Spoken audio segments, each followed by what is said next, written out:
அனைவருக்கும் இனிய வணக்கம். நான் உங்கள் மதுரை ராமகிருஷ்ணன். இந்த வாழ்க்கையை நல்ல முறையில் வாசிப்போட நான் அடிக்கடி சொல்லக்கூடிய விஷயம் சார். ஏதாவது ஒரு வகையில் வாசிச்சுக்கிட்டே இருப்போமே. தினமும் ஒரு வகையில் வாசிக்கும் போது நம்ம வாழ்க்கையில் இருக்கக்கூடிய சின்ன சின்ன பிரச்சனைகளுக்கு கூட நம்முடைய வாசிப்பு ஒரு தீர்வாக இருக்கும் சார். கண்டிப்பான முறையில் அது ஒரு பெரிய தீர்வாக வரும். இப்போ சமீபத்தில் நடந்த ஒரு விஷயம் சொல்கிறேனே. என் ஒய்ஃபு, என்னுடைய மனைவி இருந்து ரொம்ப ஆசையான முறையில் ஒரு புத்தர் சிலை வாங்கி கொடுத்தாங்க. எனக்கு புத்தர்னா ரொம்ப ரொம்ப பிடிக்கும். புத்தர் ஒரு அமைதியினுடைய வெளிப்பாடாக இருப்பார், விழிப்புணர்வினுடைய வெளிப்பாடாக இருந்தவர், பகுத்தறிவை ரொம்ப அழகியல் முறையில் சொன்னவர். புத்தர்னா எனக்கு ரொம்ப பிடிக்கும்னு அவங்க வெளியூருக்கு போனப்போ ஒரு புத்தரினுடைய சிலை வாங்கிட்டு வந்தாங்க. இப்போ எங்கள் வீட்டில் எங்கள் பசங்க விளையாடும் போது ஏதோ ஒரு வகையில் அந்த புத்தர் இப்படி தட்டி விட்டாங்க. இந்த புத்தரினுடைய ஒரு கை கொஞ்சம் சிதிலம் அடைஞ்சிருச்சு. இந்த பொம்மை, புத்தரினுடைய பொம்மையில் ஒரு கை சிதிலம் அடைஞ்சிருச்சு. இப்போ வர்றவங்க எல்லாரும் அதை பார்த்துட்டு என்ன சொன்னாங்கன்னா, இந்த மாதிரி சிதிலமடைந்த சிலைகளை வீட்டில் வைக்கக்கூடாது, சிதிலமடைஞ்சு ஒரு விஷயத்த வீட்டில் வச்சுக்கூடாது, இதை கொண்டு போய் கோயிலில் வச்சுருங்க, இதை கொண்டு போய் குளத்துல போட்டுருங்க, இதை கொண்டு போய் வேற எங்கேயாவது போட்டுருங்கன்றாங்க. இப்போ எனக்கு என்னன்னா, புத்தர் கை உடைந்தது பெரிய விஷயம் இல்லை, இது மனைவி வாங்கி கொடுத்த ஒரு சிலை இல்லையா. நான் இதை கொண்டு போய் வெளியே வச்சுட்டேன்னா அவங்களுடைய மனம் உடைஞ்சிடும். இப்போ இதை வச்சுக்கலாமா வேணாமான்ற ஒரு பெரிய குழப்பம் ஏற்பட்டுகிட்டே இருந்துச்சு. நான் அதை கொண்டு போய் ஒரு பூஜை அறையில் ஓரமாக வச்சுட்டோம். இப்போ வந்தவங்கெல்லாம் அதை பார்த்துட்டு இப்படி சிதிலமடைஞ்ச சிலை இருந்துச்சுன்னா அவங்க எதையாவது ஒன்று சொல்லிட்டு போயிடுறாங்க. இப்போ என் மனைவியும் ஒரு கட்டத்தில் சொன்னாங்க, பரவாயில்லைங்க, இதை குளத்துல கூட போட்டுடலாம், வேற சிலை வாங்கிக்கலாம்லாம் சொல்லிட்டு இருந்தாங்க. இந்த சம்பவங்கள் நடந்துட்டு இருக்கும்போது சார், ராமகிருஷ்ண பரமஹம்சருடைய ஒரு வாழ்க்கை வரலாற்றை படிச்சுட்டு இருக்கோம். தக்ஷிணேஸ்வரம் அப்படின்ற ஒரு இடத்துல ஒரு காளி கோயிலில் இதே மாதிரி ராணி அந்த காளி கோயிலை சுத்தப்படுத்தும் போது அங்கே இருக்கக்கூடிய கிருஷ்ணர் சிலையை தட்டி விட்டுறாங்க. கிருஷ்ணர் சிலையினுடைய சிதிலம் அடைஞ்சிருது. அதே மாதிரி கிருஷ்ணர் சிலை சின்னதாக சிதிலம் அடைஞ்சிருது. உடனே அங்கே இருக்கிற ராணி சொல்கிறாங்க, இந்த சிலையை மாற்றிடலாம், இந்த சிலையை வச்சுட்டு வேற சிலையை வச்சிடலான்னு. இப்போ ராமகிருஷ்ண பரமஹம்சர் கேட்குறாரு, ஏன் ராணி, நீங்கள் உங்களுடைய 2 பெண்களை கல்யாணம் பண்ணி கொடுத்துருக்கீங்கல்ல மாப்பிள்ளை, ஒருவேளை அவருக்கு நாளைக்கு குதிரை ஓட்டும் போதோ அல்லது வெளியே பயணப்படும் போதோ அவருக்கு ஒரு அடிபடுது, ஒரு கை உடைந்து விட்டது, உடனே வேற மாப்பிள்ளையை மாற்றிடுவீங்களா, வேற மருமகனை மாற்றிடுவீங்களா? அது எப்படிங்க மாற்ற முடியும்? அவருக்கு வைத்தியம் பார்த்து அவரை தானே வச்சுக்க முடியும்னு ராணி சொல்கிறாங்க. அப்படித்தானே இந்த கிருஷ்ணர் நம் வீட்டு பிள்ளை இல்லையா, இந்த தக்ஷிணேஸ்வரத்திலேயே இருந்த குழந்தை இல்லையா, இந்த கிருஷ்ணரை எப்படி நாம் மாற்ற முடியும்னு சொல்லி அந்த கிருஷ்ணரையே சரிப்படுத்தி அந்த இன்றைக்கும் தட்சிணேஸ்வரத்தில் அந்த காளி கோயில அதே கிருஷ்ணர் சிலை தான் இருக்கிறதுன்னு ராமகிருஷ்ணர் வாழ்க்கை வரலாற்றில் அந்த புத்தகத்தில் படித்தோம் சார். இந்த படித்த உடனேயே எனது புத்தர் சிலையை அழகான முறையில் சரி செய்து இன்றைக்கும் எங்கள் வீட்டில் அந்த புத்தர் சிலை அப்படியே இருக்கு. ஏதோ ஒரு வகையில் வாழ்க்கையில் ஒரு குழப்பம் ஏற்படுதில்ல, இந்த முடிவு எடுக்கலாமா அப்படின்ற ஒரு குழப்பம் ஏற்படுதில்ல. இந்த குழப்பத்திற்கான தீர்வு எல்லாமே நம்ம வாசிக்கக்கூடிய ஏதோ ஒரு கட்டுரையோ ஒரு கவிதையோ ஒரு கதையோ நமக்கான வாசிப்புக்கான ஒரு தீர்வாக அமையும் சார். எஸ்ரா அவர்கள் எஸ்ரா மகிருஷ்ணன், அவர் பெரிய எழுத்தாளர், துணை எழுத்துன்ற புத்தகம், தேசாந்தரி என்ற புத்தகம், அப்படியான எழுத்தாளர். அவர் ஒரு சம்பவம் சொன்னார். ஒரு புத்தக திருவிழாவுக்கு போகும்போது அவருடைய இந்த சம்பவத்தை கேட்குறேன். அவர் சொன்னதில் எஸ்ரா அவர்கள் சொல்கிறாரு, அவருடைய நண்பர் அமீன் அப்படின்ற அவருடைய நண்பர், அவர் ஒரு புத்தக கடை நடத்துகிறார். இந்த புத்தக கடைக்கு இப்ராஹிம் அப்படின்னு அவருடைய நண்பர் வருவாராம். அந்த அமீன் அவருடைய நண்பர் இப்ராஹிம் வாரத்துக்கு ஒரு 20 புத்தகம் வாங்கிட்டு போவாராம். வாரத்துக்கு 20 புத்தகம். இப்போ இவர் கேட்குறாரு, எனக்கு போட்டியா வேற எங்கேயாவது புத்தக கடை ஓப்பன் பண்ணியிருக்கீங்களா, வேற எங்கேயாவது புத்தக கடை திறந்துருக்கீங்களா, வாரத்துக்கு 20 புத்தகம் வாங்கிட்டு போறீங்களா, என்ன பண்ணுவீங்கன்னு. இப்ராஹிம் அவர் சொன்னாரா, அப்படி இல்லை, எங்கள் வீட்டுக்கு யார் வந்தாலுமே நான் உங்களுக்கு ரிட்டர்ன் கிஃப்டாக புத்தகம் தான் தருவேன், நல்ல தலை சிறந்த புத்தகங்கள் தான் ரிட்டர்ன் கிஃப்டாக கொடுப்பேன்.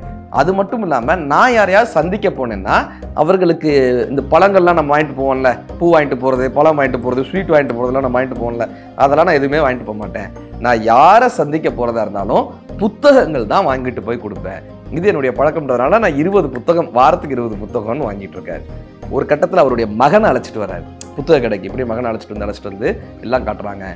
ஒரு நாள் அவருடைய பையன் மட்டும் வராரு. அவங்க அப்பா இப்ராஹிம் வரல, பையன் மட்டும் வராரு. ஒரு 20 புத்தகம், ஒரு 50 புத்தகம் வேணும்னு கேட்குறாங்க.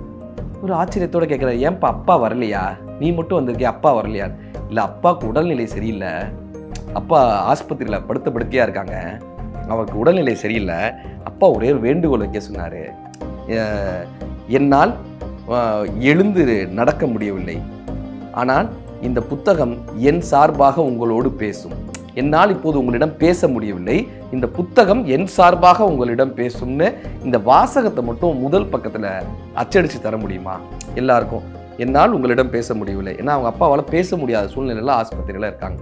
இப்போ வர்றவங்க அப்பாவை பார்க்க வர்றவங்க அத்தனை பேருக்குமே இந்த புத்தகத்தை பரிசாக கொடுக்குறாரு. இப்ராஹிம் அவருடைய பையன் பார்க்க வந்த அத்தனை பேருக்குமே இந்த புத்தகத்தை கொடுக்குறாங்க. கொஞ்ச நாள் ஆகுது சார், ஒரு வாரம் ஆகுது. இப்போ அந்த அமீன் அவருடைய புத்தக கடைக்கு ஒரு ஃபோன் வருது. இப்ராஹிம் சாரோடைய பையன் பேசுகிறாங்க. சார், அந்த மாதிரி இப்ராஹிம் அவருடைய பையன் பேசுகிறேன், ஒரு 500 புத்தகம் கொடுக்க முடியுமா? 500லேருந்து 600 புத்தகம் கொடுக்க முடியுமா? 600 புத்தகம் என்னப்பா, வீட்டில் எதுவும் ஃபங்க்ஷனான்னு கேட்குறாங்க. இல்லை சார், அப்பா இறந்துட்டாரு, ஆஸ்பத்திரியில் இருக்காருன்னு சொன்னேன்ல, அப்பா இறந்துட்டாரு. இப்போ எங்கள் அப்பாவுடைய கடைசி ஆசை என்னன்னா, இந்த இறுதி சடங்குக்கு வரக்கூடிய அத்தனை பேருக்கும் ஒரு புத்தகம் கொடுக்கணும்னு ஆசைப்பட்டார் சார். இந்த இறுதி சடங்குக்கு வரக்கூடிய அத்தனை பேருக்கும் ஒரு புத்தகம், அந்த புத்தகத்தினுடைய முதல் பக்கத்தில் இந்த வாசகத்தை எழுதி கொடுக்க சொன்னார் சார். என்னால் இனிமேல் உங்களை பார்க்க முடியாது, என்னால் இனிமேல் உங்களுக்கு வழிகாட்ட முடியாது, என்னால் இனிமேல் உங்கள் கஷ்டங்களுக்கு தீர்வு சொல்ல முடியாது, எனக்கு பதிலாக இந்த புத்தகங்கள் உங்களை வழிநடத்தும், எனக்கு பதிலாக இந்த புத்தகங்கள் உங்களுக்கான தீர்வாக இருக்கும்னு இந்த வாசகத்தை முதல் பக்கத்தில் அடித்து எனக்காக ஒரு 500 புத்தகங்கள் கொடுக்க முடியுமா சார்னு வந்து கேட்குறாங்க. அந்த 500 புத்தகங்களையுமே அந்த இப்ராஹிம் அவர்களுடைய இறுதி சடங்கில் அந்த கொடுக்கப்பட்டதுன்னு எஸ்ரா அவர்கள் இந்த புத்தகத்தினுடைய மேன்மை எப்படிப்பட்டது, இந்த புத்தகம் எப்படிப்பட்ட விஷயங்களை வழிநடத்துகிறதுன்றதை கற்றுக் கொடுத்து போனேன் சார். முன்னாடியெல்லாம் ஒரு பயணத்தில் கையில் ஒரு புத்தகம் வச்சுருப்போம் சார். ஒரு இடத்துல சும்மா உட்காந்து வந்தோன்னா ஒரு புத்தகத்தை எடுத்து வாசிக்கக்கூடிய பழக்கம் இருந்தது சார். ஒரு புத்தகத்தை பற்றி பேசுவோம், இன்னைக்கு நீ என்ன புத்தகம் படித்தேன்னு பேசணும். இன்னைக்கு இந்த செல்ஃபோன் வந்துருச்சே சார், எல்லா இடங்கள்லையும் செல்ஃபோனை உட்காந்து இது பண்ணிகிட்டே இருக்கோமே. இப்போ ஏன் செல்ஃபோனை பார்க்கக்கூடாதான்ற ஒரு கேள்வி வருது இல்லை, ஏன் புத்தகம் படிக்கணும், ஏன் செல்ஃபோனை பார்க்கக்கூடாதான்? ஒரு அரண்மனையில் இருக்கக்கூடிய ஒரு நாய், தெருவில் இருக்கக்கூடிய ஒரு நாய், ரெண்டும் ஒரு இடத்துல சந்திச்சுக்குது. அரண்மனையில் இருக்கிற நாய், தெருவில் இருக்கக்கூடிய நாய். இந்த அரண்மனை நாய் நல்லா கொழு கொழுன்னு இருக்கு, தெருவில் இருக்கக்கூடிய நாய் வந்து அப்படியே கொஞ்சம் ஒல்லியாக இருக்கு, கொஞ்சம் சாப்பாட்டுக்கு வழி இல்லாத ஒரு நாயாக இருக்கு. இப்போ இந்த தெருநாய் அரண்மனை நாய்கிட்ட கேட்குது, நீ என்ன சாப்பிடுவ, காலையில் என்ன சாப்பிடுவ? காலையில் அந்த அரண்மனை நாய் சொல்லுது, மாமிசங்கள், அப்படிப்பட்ட மாமிசம் சாப்பிடுவேன், அப்படியே வகை வகையான மாமிசம், கோழி ஆடுன்னு வகை வகையான மாமிசம். ஓ, மதியானம் மிக பதப்படுத்தப்பட்ட இறைச்சி, அப்படிப்பட்ட இறைச்சிகளை சாப்பிடுவேன். சாயந்தரம் பாதாம் பால், இந்த மாதிரியான பால் வகைகள்.